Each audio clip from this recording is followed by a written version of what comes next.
तेज ग्रहणर प्रभाव युद्ध कमिब ना बढ़ स्वतंत्र उपस्थापन में भाग ने आम सहित उपस्थित अच्छा ज्योतिर्विद डॉक्टर सरोज महाराणा और मालिका विशारद बाबा दिवाकर दास आपण उभय को स्वागत करुच्ची। प्रथमे मालिका विशारद बाबा दिवाकर दास आपण पाखर जानवा चाहिए। मालिकार अनेक भविष्यवाणी आम विश्वास कर अनेक समय अनेक युद्ध कथा लिखाई था, प्राकृतिक दुर्विपाक कथा लिखाई था। तो या भितर आपणकर मालिकार कौन एमती किसी लेखा रही एमती किसी सूचना रही कि मध्य प्राच्य जो भली स्थिति उपजी एवं चंद्रग्रहण बाबद कौन सब रही चंद्रग्रहण पर कौन स्थिति किसी बदलिबार संभावना भी रही कि एमती किसी सूचना रही कि मालिकार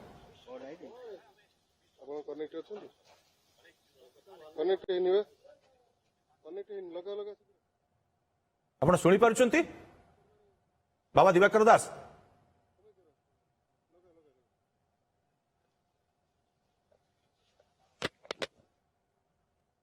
सरोज महाराणा आम सहित उपस्थित अच्छा ज्योतिर्विद डॉक्टर महाराणा आपण ये कथा जानवा चाहबू जे जेतेबेले मध्य प्राच्य अशांति लगी रही गोटे पटे ईरान अमेरिका युद्ध आम देखुचे अन्यपटे रूस आउ यूक्रेन भितर युद्ध। तो ये चंद्रग्रहण जितेबले आज होची वर्षर प्रथम चंद्रग्रहण 2026 या परे कौन एमती किसी रोचे कि ग्रहर प्रभाव ये चंद्रग्रहण समय कि या परे किसी से प्रभाव रे परिवर्तन हेबा ये आकलन करा जाउछि। ज्योतिष शास्त्र किसी एमती किसी रोचे कि तथ्य जहा द्वारा ये परिस्थिति टिके शांत पड़िबो ना परिस्थिति आहुरी भयावह हेबो। निश्चित भाव में जाना प्रथम समस्त को जय जगन्नाथ एवं दोल पूर्णिमार हार्दिक अभिनंदन। तेरे ये जो पूर्णिमार ग्रहण लगुच यार भयावहता तो समस्त मन को गोटे प्रकार शंकार पकाउछि। ता सहित ग्रहण लागिबा पूर्वर जोपरि भाव में युद्धर स्थिति गुड़ाक आम देखिले यही कथा एक्जाक्टली यार पूर्व वर्ष जितेबाला संक्रांति समय माने जितेबाला वर्ष आरंभ हिंदू नववर्ष आरंभ कही ए वर्ष मुस्लिम कंट्री भितर वार लगी रही एटा ऑलरेडी आम आगुरी प्रेडिक्ट ज्योतिष शास्त्र में मुझे जहाँकि ऑलरेडी आपण मैंने देखी सारे। एबे आपणकर प्रश्न रहुची आगु स्थिति कौन हम जोटा कि विशेषकर तृतीय विश्वयुद्ध आड़ को टाणी नब कि यहीपरि डर आम भितर रहा स्वाभाविक। तापर जो ग्रहण लगुच मालिकार जोपरि भाव में कथा उल्लेख आसूची भयावह हम से लोक मैंने अत्यंत भयभीत भाव में अच्छा हवा स्वाभाविक। तेबे मुझे मोर ज्योतिष शास्त्र हिसाब से जदि कहबी ताहले देखंतु डोनाल्ड ट्रंप होउचंदी यार मुख्य कारण। सी ही ये सब जिनस को लेकर एपट सेपट कर कथा जब देखा ताहले तांकर जातक को विवेचना कर मनर स्थिति ही स्थिति को बर्तमान ठीक कर अधिका को आहरी खराब कर। गोटे कथा जानवा चाहिए जे आज चंद्रग्रहण रे ग्रह मानकर स्थिति जहाँ रहिबो ये तिक्त परिस्थिति को आहरी नियारे घी ढालिबा सम हबो ना तिक्ततारु मुक्ति मिलिबो। तिक्ततारु धीरे धीरे मुक्ति मिले। तिक्तता गोटे कौन पोजिशन पर्यंत खराब स्थिति को तो जाऊँगी किंतु आम निश्चित भाव में आउ 7 दिन अपेक्षा करंतु तापर देखिए धीरे धीरे धीरे धीरे ये जो युद्धर विभीषिका गुड़ाक आप देखुं बहुत गुड़े डेथ बहुत मिसाइल्स मार जहाँ सब होउछि आस्ते आस्ते कमिबो। किंतु विशेषज्ञ तो डॉक्टर सरोज महाराणा आकलन करुछंती वर्तमान समय ये युद्ध लंबा समय धरी चलिबो कारण उभयंक भितरे केही काहाकू छाड़िबा को नाराज वर्तमान समय केतेबेले अमेरिका आक्रमण करुछि केतेबेले ईरान मध्य आक्रमण करुछि आ 2 मास युद्ध चलिबो मध्य कुआ जाउछि। नहीं आपण देखंतु 2 मास युद्ध चलिबो बोली आपण माने समस्त आकलन करूचंती किंतु वर्तमान जो स्थिति अछि आउ 7 दिन पर देखंतु धीरे धीरे गोटे कमिबार संकेत मध्य आपण माने पाई परिबे। ठीक अछि ईरान रो तो से चली गले तेणु तांको परे आउ एबे ट्रंप कर जदि स्थिति को देखिबा तांकर जोपरि भाव रे जातक चक्र तो भारी जिद्दिया स्वभाव काना से होचंती ज्येष्ठा बिछा राशि रो जातक आउ तांकर लग्न होउची सिंह लग्न। तांकर जन्म तारीख होउची 14/6/1946 मसीहा 10:54 एवं यही को जदि विचार करिबा एबे तांकर जो चालीसी समय सेटा रहउची गोटे जेमती तांकर असमंजस मनर स्थितिटा खराब रहउची किंतु धीरे धीरे ताहा ठीक हे जीवो एवं आगु को जो विवाद भूजरे बढ़िवा कथा से निजे यहा को डिसीजंस नेइकरी धीरे धीरे देखिबे कमेबा आरंभ करिवे। तांकर जो परि भाव रे एबे दशा भी चालीची ता मध्य बृहस्पति डॉक्टर सरोज महाराणा ये चंद्रग्रहण समय राशि चक्र उपरे केमिति प्रभाव पड़िबो विश्वर जो बड़ बड़ नेता माने रहिसंती जो मानकर ये युद्ध परिस्थिति रे भूमिका मध्य अनेक गुरुत्वपूर्ण रहुची से मानक उपरे प्रकृत रे राशि चक्र रो प्रभाव केमिति रहिछि।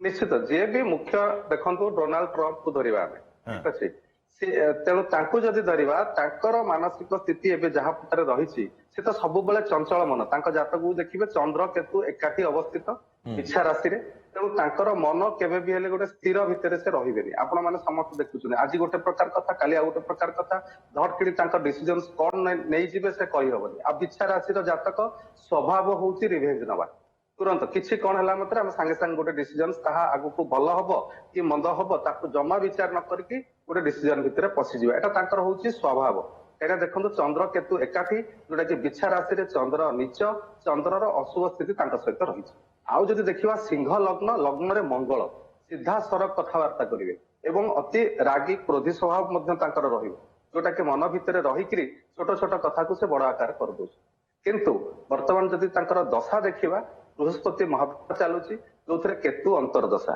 ଏବଂ ଏଇ ଯୋଉ ସ୍ଥିତି ଦେଖିବା ଧୀରେ ଧୀରେ ତାଙ୍କର ମାନସିକ ପରିସ୍ଥିତି ଦେଖିବେ ପରିବର୍ତ୍ତନ ଆସିବ ଗୋଟେ ପିକ୍ କୁ ନେଲାଣି ଏବେ ଆପଣ ଦେଖନ୍ତୁ ଧୀରେ ଧୀରେ କମିବା ଆରମ୍ଭ ହବ ଆଉ 7-8 ଦିନ ପରେ ଆପଣ ନ୍ୟୁଜ ପୁଣି ଆଉ ଥରେ କରିବେ ଯେ ସ୍ଥିତି ନିଶ୍ଚିତ ଭାବରେ ଧୀରେ ଧୀରେ କମୁଛି କଣ୍ଟ୍ରୋଲକୁ ଆସୁଛି ଡକ୍ଟର ସରୋଜ ଆଉ ମହାରଣା ଜଲ୍ଦି ଗୋଟେ ଅନ୍ୟପଟେ ଯଦି ଆମେ ଇରାନ କଥା ଦେଖିବା ଇରାନର ସର୍ବୋଚ୍ଚ ନେତା ଖାମେନେଇଙ୍କର ତ ୟା ଭିତରେ ମୃତ୍ୟୁ ହୋଇ ସାରିଛି ଅନ୍ୟପଟେ ସେପଟେ କିଛି ସଂକଟ ଯୋଉ କଥା ଶାସନର ସଂକଟ କିଛି ଯିଏକି ମାନେ ସମ୍ଭାଳିବେ ଗାଦି ସେ ସଂକଟ କିଛି ଦେଖିବାକୁ ମିଳିବ କି ସେଠାରେ ଦେଖନ୍ତୁ ସେଟା ତ ଗୋଟେ ବହୁତ ବଡ କ୍ଷତି ଇରାନ ପାଇଁ ଖାମନେଇ ଯୋଉ ମରିଗଲେ ତାଙ୍କର ଯୋଉ ଦେହାନ୍ତ ହେଇଗଲା ୟା ପରେ ସେଇଥିପାଇଁ ତ କୁହାଉଛି ଆଗକୁ ଧୀରେ ଧୀରେ ମଧ୍ୟ ଦେଖିବେ ଏଇ ଯୋଉ ଯାହା କ୍ଷତି ତ ହେଇଗଲା ତାଙ୍କର ଆଉ କଣ୍ଟ୍ରୋଲ ମଧ୍ୟ ହେଇଯିବ ଯୁଦ୍ଧ ୱାର ଧୀରେ ଧୀରେ ତାପରେ ତାଙ୍କର ତ ସ୍ଥିତି ଏବେ ଅସ୍ଥିରତା ରହିବ ନିଶ୍ଚିତ ଭାବରେ ସେଟା ତ ଜଣା ପଡୁଛି ଯୋଉପରି ଭାବରେ ମେଦିନୀ ଜ୍ୟୋତିଷ ବା ମୁଣ୍ଡେନ ଆଷ୍ଟ୍ରୋଲୋଜି ଯୋଉଟା କି ଦେଶ ବିଦେଶ ପାଣିପାଗ କୃଷି ଏଇ ସବୁ ଉପରେ କରିଥାନ୍ତି ତେଣୁ ଏଇ ଜ୍ୟୋତିଷକୁ ଆଧାର କରିକି ଯଦି ମୁଁ କହିବି ତାହେଲେ ଇରାନର ସ୍ଥିତି ଖରାପ ରହିବ ଏବଂ ଆଉ ଯୋଉ ଭୟାବହ ରହୁଛି ଯୋଉ ଯୁଦ୍ଧ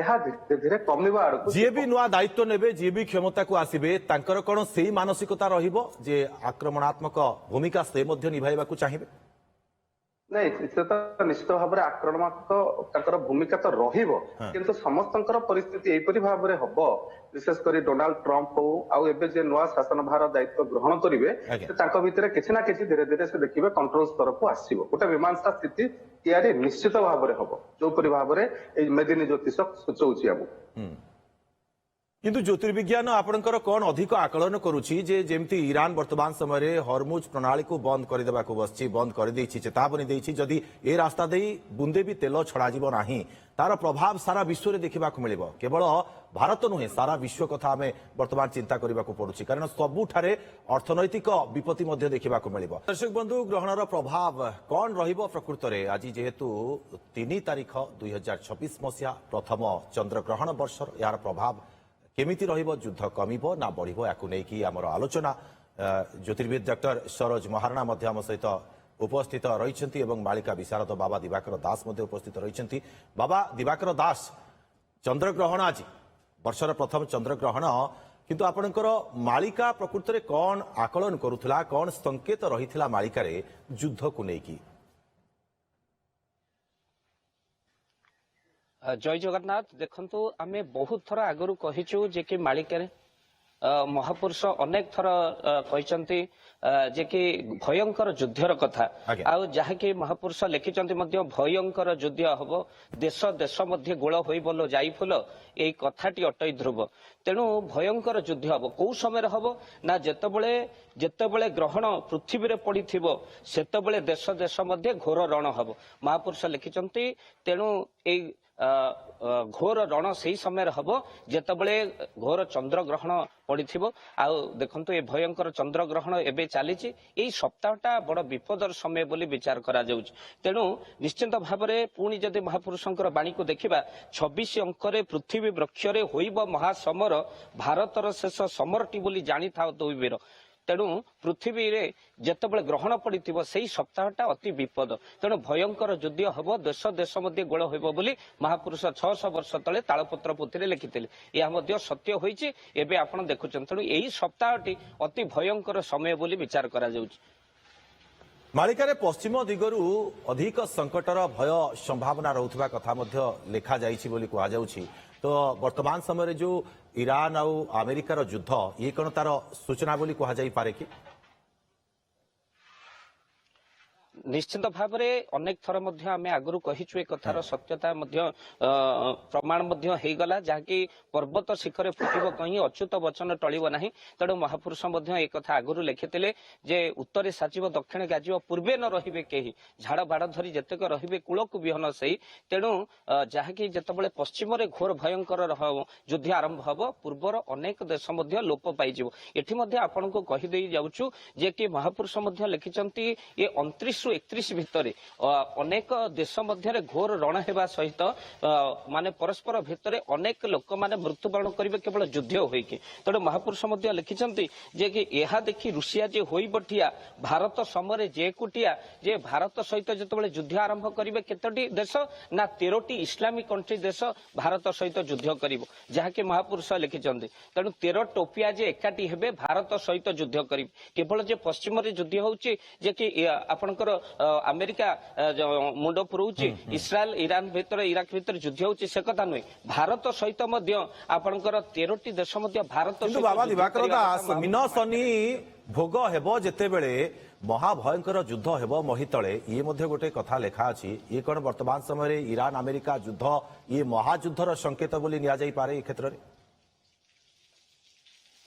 ନିଶ୍ଚିନ୍ତ ଭାବରେ ଆମେ ମଧ୍ୟ ଅନେକ ଥର ଏ କଥାକୁ କହିଛୁ, ଅନେକ ଟିଭି ଚ୍ୟାନେଲ ମାଧ୍ୟମରେ ମଧ୍ୟ କହିଛୁ। ମଧ୍ୟ ଭାରତ ମଣ୍ଡଳରେ ମଧ୍ୟ ଯୁଦ୍ଧର କଥା ମଧ୍ୟ ଲେଖା ହେଇଥିଲା। ଯେତେବେଳେ ମିନ ଶନି ସଂଯୋଗ ହେବ, ଯେତେବେଳେ ସମର ଲାଗିବ ବାବୁ ଭାରତ ମଣ୍ଡଳେ। ଦେଖନ୍ତୁ ପହଲଗ୍ରାମର ଆତଙ୍କବାଦୀଙ୍କ ଆକ୍ରମଣ ପରେ ଯୁଦ୍ଧର ପରିସ୍ଥିତି ମଧ୍ୟ ଉପୁଜିଲା। এই କଥା ମଧ୍ୟ ସମସ୍ତେ ଦେଖିଲେ, ମାଳିକାର ସତ୍ୟତାକୁ ମଧ୍ୟ ଆପଣ ଅନୁଭବ କଲେ। ପୁଣି ମଧ୍ୟ এই ମିନ ଶନିର ଯୋଗ ଚାଲିଛି, ଯେତେବେଳେ ମାର୍ଚ୍ଚ 29 ତାରିଖରେ ମିନ ଶନିର ଯୋଗ ଚାଲିଲା, ସେହି ସମୟ ଭିତରେ ଦେଶ ମଧ୍ୟରେ କେବଳ ଯୁଦ୍ଧର ପରିସ୍ଥିତି ଉପୁଜିଲା। କିନ୍ତୁ ଏବେ ପରିସ୍ଥିତି ଯୁଦ୍ଧ ଚାଲିଛି, ଆଉ ଯାହାଦ୍ୱାରା ମହାପୁରୁଷଙ୍କର ମାଳିକା ସତ୍ୟତା ପ୍ରମାଣ ମିଳିଛି। ଆମେ ମଧ୍ୟ ବାବା ଦିବାକର ଦାସ 2026 ମସିହାକୁ ବିନାଶର ବର୍ଷ ବୋଲି କୁହାଯାଇଛି କି ମାଳିକାରେ, ଯଦି ଏହା ପ୍ରକୃତରେ ସତ ହୋଇଥାଇପାରେ ତେବେ ଯୁଦ୍ଧର ରୂପରେଖ କେମିତି ରହିବ ଆପଣଙ୍କ ମତରେ? ଦେଖନ୍ତୁ ଯଦି ଆମେ ଦେଖିବା ମାଳିକାର କଥାକୁ ଦେଖିବା, ବାବା ଭେଙ୍ଗା ମଧ୍ୟ ଆଗରୁ ମଧ୍ୟ ଭବିଷ୍ୟବାଣୀ କରିଥିଲେ ଯେ କି 25 ଆଉ 26 ଅଶାନ୍ତିର ବର୍ଷ ହବ। ତେଣୁ ଯେହେତୁ ଯୁଦ୍ଧ କୋଉଠି ଶାନ୍ତି ପ୍ରଦାନ କରେ ନା, ବରଂ ଯୁଦ୍ଧ ମଧ୍ୟ ଅଶାନ୍ତି ପ୍ରଦାନ କରୁଛି। ଅନେକ ଲୋକ ନିରୀହ ଜୀବ ମଧ୍ୟ ମୃତ୍ୟୁବରଣ କରୁଛନ୍ତି, ଜୀବନ ଚାଲି ଯାଉଛି। ଅନେକ ଭାରତୀୟ ମଧ୍ୟ ବାହାରେ ଯୋଉ ରହିଛନ୍ତି ସେମାନଙ୍କର ମାନେ ଦେହ ଜୀବନ ମଧ୍ୟ ବିପଦରେ ରହିଛି। ତ ସେଥିପାଇଁ ଏ 26 ବର୍ଷଟି ନିଶ୍ଚିନ୍ତ ଭାବରେ ଗୋଟେ ଯୁଦ୍ଧର ପରିସ୍ଥିତି ଉପୁଜିବ ବୋଲି ମହାପୁରୁଷ ତାକୁ ଆଗରୁ ମାଳିକାରେ ଲେଖିଥିଲେ, ଆଉ ତାହା ମଧ୍ୟ ସତ୍ୟ ହୋଇଛି। ଅନେକ ଲୋକ ଏବେ କହିବେ ଯେ ମାଳିକା ଆପଣ ହେଇସାରିଲା ପରେ କହୁଛନ୍ତି, ବିଲକୁଲ ତା ନୁହେଁ। ଇଏ ପଦ ଗୁଡାକ ଆମେ ଲେଖିଦେଇନୁ ଯେ କି 26 ଅଙ୍କରେ ପୃଥ୍ବୀ ବକ୍ଷରେ ହୋଇବ ମହାସମର, ଭାରତର ଶେଷ ସମରଟି ବୋଲି ଜାଣିଥାନ୍ତୁ ବୀର। ଅଚ୍ୟୁତାନନ୍ଦ ମହାପୁରୁଷ ମଧ୍ୟ ଏକଥା ଲେଖିଛନ୍ତି। ପୁଣି ଏ ଗ୍ରହଣ ସମୟ କଥା ଯଦି କହିବା, ପୃଥିବୀରେ ଗ୍ରହଣ ଯେତେବେଳେ ପଡିଥିବ ସେବେଳେ ଦେଶ ମଧ୍ୟ ଘୋର ଯୁଦ୍ଧ ହବ। ଏବେ ଦେଖନ୍ତୁ ଏବେ ଗ୍ରହଣ ପଡିଛି ଦୋଳ ପୂର୍ଣ୍ଣମୀରେ, ଆଉ ତା ସହିତ ମଧ୍ୟ ଯୁଦ୍ଧର ପରିସ୍ଥିତି ଉପୁଜିଛି, ଆଉ ଭୟଙ୍କର ଯୁଦ୍ଧ ମଧ୍ୟ ଚାଲିଛି, ନିରୀହ ଜୀବନ ଗୁଡିକ ମଧ୍ୟ ଚାଲି ଯାଉଛି ଏ ଯୁଦ୍ଧ। ବାବା ଦିବାକର ଦାସ ମାଳିକାରେ ଏକଥା ମଧ୍ୟ ଉଲ୍ଲେଖ ରହିଛି କି ଯେ 13ଟି ମୁସଲମାନ ଦେଶ ଏକାଠି ହୋଇ ଯୁଦ୍ଧ କରିବେ, ଏଥିରେ ଇରାନର ଭୂମିକା ପ୍ରକୃତରେ କଣ ରହିବ? ନିଶ୍ଚିନ୍ତ ଭାବରେ ଯଦି ଆମେ କହିଲୁ, ପୂର୍ବରୁ ମଧ୍ୟ ଏ କଥାକୁ ଆଲୋଚନା ମଧ୍ୟ କରିଛୁ ଯେ କି 13 ଟୋପିଆ ଯଦି ଏକାଠି ହେବେ ଭାରତ ସହିତ ଯୁଦ୍ଧ କରିବେ, ନିଶ୍ଚିନ୍ତ ଭାବରେ ଇସଲାମିକ କଣ୍ଟ୍ରି ଗୁଡିକ ଏକାଠି ହେବେ, ଭାରତ ସହିତ ମଧ୍ୟ ଷଡଯନ୍ତ୍ର କରିବେ। ତେଣୁ ନିଶ୍ଚିନ୍ତ ଭାବରେ କିନ୍ତୁ ଇସଲାମ କଣ୍ଟ୍ରି ଯୋଉ ଗୁଡିକ ରହିଛନ୍ତି, ଆମେ ମଧ୍ୟ ସ୍ପଷ୍ଟ ଭାବରେ କହିଛୁ ସେମାନେ ଧରାଶାୟୀ ହେବେ। ଇସଲାମିକ କଣ୍ଟ୍ରି ଗୁଡିକ ଧରାଶାୟୀ ହେବେ ବୋଲି ମଧ୍ୟ ମହାପୁରୁଷ ଲେଖିଛନ୍ତି। ତେଣୁ ଭାରତର କୌଣସି ବିଗାଡି ପାରିବେନି କୌଣସି ଦେଶ, ଏହା ମଧ୍ୟ ମାଳିକା ଭାବରେ ସ୍ପଷ୍ଟ ଭାବରେ ଲେଖା ହେଇଛି। ଭାରତର କୌଣସି ଦେଶ ବିଗାଡି ପାରିବ ନାହିଁ, କିନ୍ତୁ ଯୁଦ୍ଧର ପରିସ୍ଥିତି ମଧ୍ୟ ଉପୁଜିବ। ନିଶ୍ଚିତ ମୁଁ ଫେରିବି ଆପଣଙ୍କ ପାଖକୁ ଜ୍ୟୋତିର୍ବିଦ ଡକ୍ଟର ସରୋଜ ମହାରଣା, ଆପଣଙ୍କ ଠାରୁ ଏ କଥା ଜାଣିବାକୁ ଚାହିଁବି। ଆଜି ଚନ୍ଦ୍ରଗ୍ରହଣ ଇରାନ ଉପରେ ପ୍ରକୃତରେ କେମିତି, ଇରାନର ଭାଗ୍ୟ ଉପରେ କେମିତି ପ୍ରଭାବ ପକାଇବ ଚନ୍ଦ୍ରଗ୍ରହଣ, ଏବଂ ଭବିଷ୍ୟତରେ ଇରାନର ଭବିଷ୍ୟତକୁ ନେଇ ଯୁଦ୍ଧର ରୂପରେଖକୁ ନେଇ କଣ କୁହାଯିବ? ଦେଖନ୍ତୁ ବର୍ତ୍ତମାନ ତ ଇରାନର ପରିସ୍ଥିତି ନିଶ୍ଚିତ ଭାବରେ ଗୋଟେ ଖରାପ ପରିସ୍ଥିତି ଦେଇକିରି ଗତି କରୁଛି। ତେଣୁ ତା ଉପରେ ପୁଣି ଏବେ ଯୋଉ ଗ୍ରହଣର ସମୟ ଚାଲିଛି, ଏଇ ହିସାବରେ ଯଦି ଦେଖିବା ତାହେଲେ ପରିସ୍ଥିତି ଜଟିଳ ଇରାନ ପାଇଁ। କିନ୍ତୁ ଧୀରେ ଧୀରେ ପରିସ୍ଥିତି ଠିକ ହେବାରେ ଲାଗିବ। ଆଉ ଯୋଉ କହୁଛନ୍ତି ଭାରତ ସହିତ ଯୁଦ୍ଧ ହବାର ସ୍ଥିତି ମାଳିକାରେ ମାନେ ଉଲ୍ଲେଖ ରହୁଛି ବୋଲି, ଏବେ ଭାରତ ସହିତ କୌଣସି ପ୍ରକାର ଯୁଦ୍ଧର ସ୍ଥିତି କିଛି ଆସିବ ନାହିଁ। ଆଚ୍ଛା। କେବଳ ମୁସଲିମ କଣ୍ଟ୍ରି ଭିତରେ ଯୁଦ୍ଧ ଗୁଡାକ ଲାଗି ରହିବ। ଏଟା ଆଜି ନୁହେଁ, ମୁଁ ବିଶ୍ୱ ସଂକ୍ରାନ୍ତି ଗଲା ପଣା ସଂକ୍ରାନ୍ତିରେ ମୁଁ ଅଲରେଡି ୟା ଉପରେ ପ୍ରେଡିକ୍ସନ ଦେଇଛି କି ମୁସଲିମ କଣ୍ଟ୍ରି, ୟୁରୋପିଆନ କଣ୍ଟ୍ରି ଏସବୁ ଭିତରେ ଯୁଦ୍ଧ ଲାଗିବ, ଯୋଉଟା କି ଲାଗୁଛି। ଆଉ ଏବେ କହୁଛି କି ଆଗକୁ ଧୀରେ ଧୀରେ ଦେଖିବେ ସ୍ଥିତି କଣ୍ଟ୍ରୋଲକୁ ଆସିବ, ନିୟନ୍ତ୍ରଣାଧୀନ ହବ ଏବଂ ପରିସ୍ଥିତି ଯୁଦ୍ଧରୁ ଧୀରେ ଧୀରେ ଓହରି ଯିବେ। କିନ୍ତୁ ଇରାନର କଥା ଯଦି ଦେଖିବା ଡକ୍ଟର ମହାରଣା, ଏଥିରେ ନେତୃତ୍ୱ ପରିବର୍ତ୍ତନର କ'ଣ ସଂକେତ ଆପଣ ଦେଖିପାରୁଛନ୍ତି ପ୍ରକୃତରେ? ବର୍ତ୍ତମାନ ତ ଚାଲିଗଲେ ଖାମେନେଇ, ଖାମେନେଇ ଆଜ୍ଞା। ଯେ ଚାଲିଗଲେ, ଖାମେନେଇ ତ ଚାଲିଗଲେ। ଏବେ ତାଙ୍କ ନେତୃତ୍ୱରେ ପରିବର୍ତ୍ତନ ତ ସ୍ୱାଭାବିକ ହବ ନିଶ୍ଚିତ। But କିଏ ହବ, କଣ ହବ, ତା ସ୍ଥିତି ତ ଆଗକୁ ଆମେ ଜାଣିବା। କିନ୍ତୁ ଏବେ ତାଙ୍କର ଖରାପ ସ୍ଥିତିରେ ଇରାନ। କିନ୍ତୁ ଯଦି ଡକ୍ଟର ମହାରଣା, ଏଇ ଯୋଉ ନେତୃତ୍ୱ ପରିବର୍ତ୍ତନ ହବ, ନେତୃତ୍ୱ ତାଙ୍କର ଯୋଗ କ'ଣ ରହିବ ପ୍ରକୃତରେ, କେମିତି ରହିବ? ଯିଏ ନୂଆ ନେତୃତ୍ୱ ଆସିବେ ତାଙ୍କ ଭବିଷ୍ୟତ କ'ଣ ରହିବ, ଆଉ ଇରାନ ପାଇଁ କେମିତି ସେ ଭବିଷ୍ୟତର ରାସ୍ତା ଦେଖେଇବେ ବୋଲି ମତ ରହୁଛି? ହଁ, ଏବେ ଯୋଉ ସ୍ଥିତି ଆସିବ ଇରାନ ପାଇଁ, ଏବେ ତ ଖରାପ ପରିସ୍ଥିତି ଚାଲିଛି। ନୂଆ ନେତୃତ୍ୱ ଯିଏ ନେବେ, ନିଶ୍ଚିତ ଭାବରେ ଆଗକୁ ଇରାନର ସ୍ଥିତି ଉପରେ ସୁଧାର ଆସିବ, ଏଟା ନିଶ୍ଚିତ। କାହିଁକି ନା ଗୋଟେ ସ୍ଥିତିରେ ଯୋଉପରି ଭାବରେ ଗୋଟେ ଡିକ୍ଟେଟରସିପ ଚାଲିଥିଲା ଖାମନେଇ ରାଜତ୍ୱର, ଏଟା ଧୀରେ ଧୀରେ ସମାଧାନ ହେଇକିରି ବର୍ତ୍ତମାନ ଆମର ଭଲ କିନ୍ତୁ ନୂତନ ନେତୃତ୍ୱଙ୍କ କୁଣ୍ଡଳୀରେ ବିଜୟର ଯୋଗ ଅଛି କି? କାହା କୁଣ୍ଡଳୀ କଥା ପଚାରିଲେ? ଇରାନର ଯିଏ ନୂତନ ନେତୃତ୍ୱ ନେବେ ତାଙ୍କର କୁଣ୍ଡଳୀରେ ବିଜୟର ଯୋଗ ରହିଛି କି? ତାଙ୍କର କୁଣ୍ଡଳୀ ତ ମୋର ହସ୍ତଗତ ହେଇନାହିଁ, କି ଖାମନେଇଙ୍କର କୁଣ୍ଡଳୀ ମଧ୍ୟ ମୋ ପାଖରେ ନାହିଁ। କେବଳ ଟ୍ରମ୍ପଙ୍କର କୁଣ୍ଡଳୀ ମୋ ପାଖରେ ପ୍ରେଜେଣ୍ଟ ଅଛି। ତେଣୁ ତାଙ୍କର କୁଣ୍ଡଳୀ ଥିଲେ ମୁଁ କିଛି କହିପାରିଥାନ୍ତି। କିନ୍ତୁ ଯୋଉଟା କି ମେନ୍ କରିକି ଟ୍ରମ୍ପକୁ ଆମେ ଯୋଉ ଇସାରା କରୁଛେ, ତାଙ୍କର କୁଣ୍ଡଳୀ ମୋ ପାଖରେ ଯୋଉପରି ଭାବରେ ରହିଛି, ନିଶ୍ଚିତ ଭାବରେ ତାଙ୍କର ଧୀରେ ଧୀରେ କଣ୍ଟ୍ରୋଲ ସ୍ଥିତି ସେ ଆଣିବାକୁ ଚେଷ୍ଟା କରିବେ। ଏବେ ଧୀରେ ଧୀରେ ନିଶ୍ଚିତ ଭାବରେ ଆଉ 7-8 ଦିନର ସ୍ଥିତି ଟିକେ ବଢିବ ସିନା, ତାପରେ କଣ୍ଟ୍ରୋଲ ସ୍ଥିତିକୁ ନିଶ୍ଚିତ ଭାବରେ ଆସିବ ଟ୍ରମ୍ପଙ୍କ ତରଫରୁ ଦେଖିବେ। ଆଉ ଇରାନରେ ଯେ ନୂଆ ନେତୃତ୍ୱ ନେବେ, ସେ ମଧ୍ୟ ସ୍ଥିତିକୁ ସଜାଡିବା ପାଇଁ ଚେଷ୍ଟା କରିବେ। ଆଉ ନିଶ୍ଚିତ ଡକ୍ଟର ସରୋଜ ମହାରଣା, ଯେତେବେଳେ ଇରାନର ସର୍ବୋଚ୍ଚ ନେତାଙ୍କର ମୃତ୍ୟୁ ହୋଇସାରିଛି, ତାପରେ ପରିସ୍ଥିତି ଟିକେ ବର୍ତ୍ତମାନ ଅସ୍ଥିର ହୋଇଯାଇଛି। ଇଏ ସ୍ଥିରତା ଆସିବ, କେବେ ସୁଦ୍ଧା ସ୍ଥିରତା ଆସିବ ବୋଲି ଆକଳନ କରାଯାଇପାରେ ଜ୍ୟୋତିର୍ବିଜ୍ଞାନୀଙ୍କ ମତରେ? ହଁ, ନୂଆ ନେତୃତ୍ୱ ଯେତେବେଳେ ଆସିବ ଧୀରେ ଧୀରେ ସ୍ଥିର, ସଡନ କିଛି ହବନି। କାହିଁକିନା ଦେଖନ୍ତୁ ତାଙ୍କର ଯୋଉପରି ଭାବରେ ଶାସନ ଥିଲା, ଏହା ଗୋଟେ ଡିକ୍ଟେଟରସିପ ଶାସନ ବୋଲି ଆପଣ ଜାଣିଥିବେ। ତେଣୁ ତାପରେ ତାଙ୍କର ସପୋର୍ଟର୍ସ ମାନେ ବର୍ତ୍ତମାନ ବା ଯୋଉ ପ୍ରକାର ଯୋଉ ହିସାବରେ ସେମାନେ ଏଇନା ବିଦ୍ରୋହ କରୁଛନ୍ତି ବା କରୁଛନ୍ତି, ଧୀରେ ଧୀରେ ଦେଖିବେ ନୂଆ ନେତୃତ୍ୱ ନେଲା ପରେ ତାହା ଧୀରେ ଧୀରେ କମିଲା ପରେ ତାଙ୍କ ସ୍ଥିତି ଗୁଡାକ ଆଜ୍ଞା, ମୁଁ ଫେରୁଛି ଆପଣଙ୍କ ପାଖକୁ। ବାବା ଦିବାକର ଦାସ, ଆପଣଙ୍କ ଠାରୁ ଜାଣିବାକୁ ଚାହିଁବି ଯେ 2026ରେ ପ୍ରକୃତରେ ମାଳିକାରେ ଆଉ କ'ଣ କ'ଣ ଉଲ୍ଲେଖ ଅଛି? ଯୁଦ୍ଧ କଥା ଆପଣ କହିଲେ, ଆମେ ଦେଖିଲେ, କିନ୍ତୁ ଏଠି ରୋଗ କିମ୍ବା କୌଣସି ମହାମାରୀର ଆକଳନ ବି କରାଯାଇଛି କି ସେମିତି ସାଂଘାତିକ ସ୍ଥିତି ଉପୁଜାଇପାରେ? ଦେଖନ୍ତୁ, ଯଦି ଆମେ ମାନେ ବାବା ଭେଙ୍ଗାଙ୍କ କଥା ଦେଖିବା, 2026 ମସିହା ଅଶାନ୍ତିର ବର୍ଷ ବୋଲି ମଧ୍ୟ ଲେଖା ହୋଇଛି ମାଳିକାରେ। ମଧ୍ୟ ମହାପୁରୁଷ ଯଦି କହିଛନ୍ତି ଯେ ମାଳିକାରେ ମଧ୍ୟ ଗୋଟିଏ ପରେ ଗୋଟିଏ ସତ୍ୟ ହୋଇ ଚାଲିଛି, ଗୋଟେ ପଟେ ଯାହା ଲେଖା ହେଇଥିଲା। ତ ମହାପୁରୁଷ ଲେଖିଛନ୍ତି ମଧ୍ୟ ଯେ ଭୟଙ୍କର ଯୁଦ୍ଧ ହବ, ଦେଶ ଦେଶ ମଧ୍ୟ ଗୋଳ ହୋଇ ବୋଲ ଏକଥାଟି ଅଟେ ଧ୍ରୁବ। ଦେଖିଲେ ଆପଣ କେମିତି ସତ୍ୟ ହୋଇ ଚାଲିଛି ଆଫଗାନିସ୍ତାନ ସହିତ ପାକିସ୍ତାନର, ଏପଟେ ଇସ୍ରାଏଲ ସହିତ ଇରାନର ଯୁଦ୍ଧ ଯୋଉଭଳି ଭାବରେ ହୋଇଛି, ଏ କଥା ମଧ୍ୟ ମାଳିକାର ସତ୍ୟ ହୋଇ ଚାଲିଲା। କିନ୍ତୁ ଯଦି 2026 ମସିହା ଦେଖିବା, ଯେ ଦିବସରେ ତାର ଆକାଶ ଖସିବ ମୀନ ଶନିର ରାଜତ୍ୱ, ବାଡି ବେମାରୀରେ ଅନେକ ମରିବେ କହେ ଦିନ ଅଚ୍ୟୁତ। ଯଦି ଆପଣ ପଚାରିଲେ 2026 ମସିହାରେ ରୋଗ ଦୁଃଖର କଥା, ମହାପୁରୁଷ ମଧ୍ୟ ତାକୁ ଲେଖିଛନ୍ତି। ଯେତେବେଳେ ମୀନ ଶନିର ସମୟ ଚାଲିବ, ସେଇ ସମୟ ଭିତରେ ବାଡି ବେମାରୀ ଅନେକ ଲୋକ ମରିବେ। ବାଡି କହିଲେ ଡାଇରିଆ, ଅନେକ ଦେଶରେ ମଧ୍ୟ ଡାଇରିଆ ବ୍ୟାପିବ, ଯେ କି ଓଡିଶାରେ ମଧ୍ୟ ଭାରତ ବର୍ଷରେ ମଧ୍ୟ ବାଡି ବେମାରୀରେ ଅନେକ ଲୋକ ମରିବେ। ଏହା କେବେ ହବ ନା ଏପ୍ରିଲର ଶେଷ ସୁଦ୍ଧା, ଆପଣ ମାନଙ୍କର ଏପ୍ରିଲର ଲାଷ୍ଟ ଆଡକୁ ଆପଣ ମାନେ ଦେଖିବେ ଅନେକ ରୋଗ କଷ୍ଟ ମଧ୍ୟ ଲୋକମାନେ ଭୋଗ କରିବେ। ବାଡି ବେମାରୀରେ ଅନେକ ଲୋକ ମୃତ୍ୟୁବରଣ କରିବେ। ତା ମଧ୍ୟ 2025 ମସିହା ମାର୍ଚ୍ଚ 29 ତାରିଖ ଯେତେବେଳେ ହେଲା, ସେତେବେଳେ ମୀନ ଶନିର ଯୋଗ ଚାଲିଲା। ଆଉ ସେଇ ସମୟରେ ମଧ୍ୟ ଆପଣ ଓଡିଶା ମାଟିର ଯାଜପୁରରେ ମଧ୍ୟ ଅନୁଭବ କଲେ, ଅନେକ ଲୋକ ବାଡି ବେମାରୀରେ ମୃତ୍ୟୁବରଣ କଲେ। ଖାଲି ସେତିକି ନୁହଁ, ଏଇ ସମୟରେ ମଧ୍ୟ ଯଦି ମାଳିକାର କଥା ଦେଖିବା, ଇଏ 2026 ମସିହାରେ ମଧ୍ୟ ଅନେକ ଭୂମିକମ୍ପ, ତା ସହିତ ସୁନାମୀର କଥା ମଧ୍ୟ ଲେଖା ହେଇଛି। ଯେ ବଡ ବଡ କୋଠା ଘର ପୋଡି ଜାଳି ହେବ କିନାର ଖାର, ଆଉ ତୁଇ ଦେଖିବୁ ତୁଇ ବେନି ନେତ୍ରର ଅର୍ଥାତ୍ ବଡ ବଡ କୋଠାଘର ଆପଣ ଲେଖିକି ରଖନ୍ତୁ ଏ ମୀନ ଶନିର ଯୁଗରେ ବଡ ବଡ କୋଠାଘର ମଲ୍ ଜଳିବ କମ୍ପାନୀ ଜଳିବ ତା ସହିତ ମଧ୍ୟ ବଡ ବଡ ଇଣ୍ଡଷ୍ଟ୍ରି ମଧ୍ୟ ଜଳିକି ପାଉଁଶ ହବ ମହାପୁରୁଷ ଲେଖିଛନ୍ତି ମୀନ ଶନିର ଯୁଗ ଯେତେବେଳେ ପଡିବ ଯଦି ରୋଗ କଥା ଆପଣ କହନ୍ତି ତ ମଧ୍ୟ ମହାପୁରୁଷ ଲେଖିଛନ୍ତି ଏ ମୀନ ଶନିର ଯୁଗ ସମୟ ଭିତରେ ବାଡି ବେମାରୀର ଅନେକ ଲୋକ ମୃତ୍ୟୁବରଣ କରିବେ ବୋଲି ମଧ୍ୟ ମହାପୁରୁଷ ଲେଖିଥିଲେ ଖାଲି ନିଶ୍ଚିତ ସେତିକି ଭାବରେ ଇଏ ନୁହେଁ, ମାଳିକାରେ ମହାପୁରୁଷ ଉଲ୍ଲେଖ ଲେଖିଛନ୍ତି ରହିଛି କିନ୍ତୁ ଆଜି ଚନ୍ଦ୍ରଗ୍ରହଣ ଯେତେବେଳେ ଗ୍ରହଣର ପ୍ରଭାବ ପ୍ରକୃତରେ କେମିତି ପଡିବ ଇଏ ଥିଲା ମାଳିକା ବିଶାରଦଙ୍କ ମତ ଏବଂ ଜ୍ୟୋତିର୍ବିଦଙ୍କ ମତ ମଧ୍ୟ ଆପଣମାନେ ଶୁଣୁଥିଲେ ଯେ ଗ୍ରହଣର ପ୍ରଭାବ ଯୁଦ୍ଧ ଉପରେ ନେଇକି କମିବ ନା ବଢିବ ସ୍ୱତନ୍ତ୍ର ଉପସ୍ଥାପନକୁ ଏଇଠି ରଖୁଛୁ ଆପଣଙ୍କୁ ଉଭୟଙ୍କୁ ବହୁତ ବହୁତ ଧନ୍ୟବାଦ ଜ୍ୟୋତିର୍ବିଦ ଡକ୍ଟର ସରୋଜ ମହାରଣା ଏବଂ ମାଳିକା ବିଶାରଦ ବାବା